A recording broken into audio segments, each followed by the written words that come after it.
Lumutang na sa tanggapan ng CIDG Quezon Province ang 6 na dating pulis na botas na wanted sa pagpatay sa menor de edad na si Jemboy Baltazar. Una nang idinismiss sa serbisyong 6 habang patuloy naman ang pag-usad ng kasong administratibo laban sa iba pa nilang kasamahan. Kunin natin ang live report ni Mar Gabriel. Mar.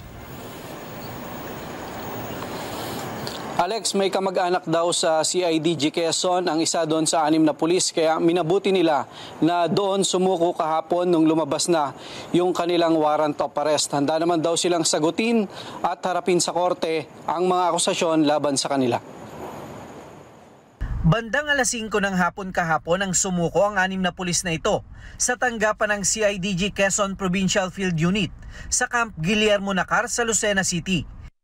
Sila ang mga pangunahing sospek sa pagpatay sa 17 anyos na si Jemboy Baltazar. Una na silang dinismiss sa serbisyo at ngayon ay nahaharap sa kasong murder.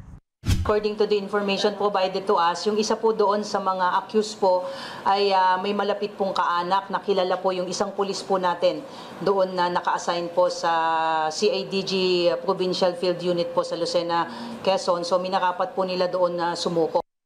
Nakilala ang mga pulis na sina Executive Master Sergeant Roberto Balais Jr., Staff Sergeant Jerry Maliban, Staff Sergeant Antonio Bugayong Jr., Staff Sergeant Nico Pines Esquilon, Corporal Edmar Jose Blanco at si Patrolman Benedict Mangada na dating nakatalaga sa Navotas City Police Station. Agad na isinailalim sa documentation at booking process ang 6 na sospek na dinala na sa tanggapan ng CIDG sa Campo Crame. Sabi naman po nila noon pa na kung sakaling lalabas po yung warrant of arrest at haharapin po nila at nagpapasalamat din po tayo na kusa silang sumuko at haharapin po ng kanilang liability po.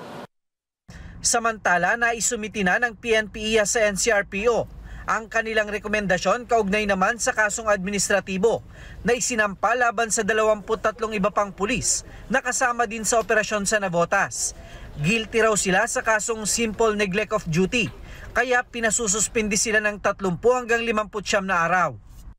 Ang kaso naman laban sa kanilang hepe na si Police Colonel Alan Umipig, patuloy din ang pag-usad. Sa matter of procedure po, lahat po ng third level na maaasunto po, particularly yung admin case po nila, has to pass through the normal channel. Yun nga, yung pag-seek po ng presidential clearance. But as soon as makatanggap na po officially ang PNP ay magpuproceed po yung kanyang summary hearing proceedings po.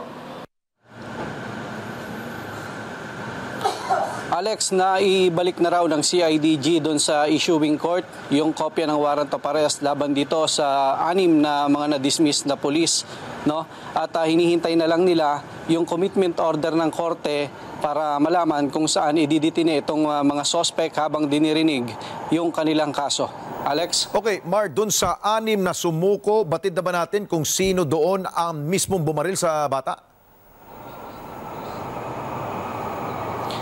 Sa ngayon, Alex, hindi pa rin tinutukoy nitong mga nag-imbestiga na tauhan ng PNP kung sino partikular dito sa 6 yung nakatama doon sa bata, no? Hindi nila nilalabas yung eksaktong resulta ng ballistic examination. Pero based kasi doon sa initial investigation, itong mga 6 na pulis na ito ay pare-parehong nagpaputok nung doon sa operasyon kung saan niya tinamaan itong si Jemboy Baltazar. Okay, maraming salamat sa iyo, Mar Gabriel. Mata natin dyan sa Campo Crame.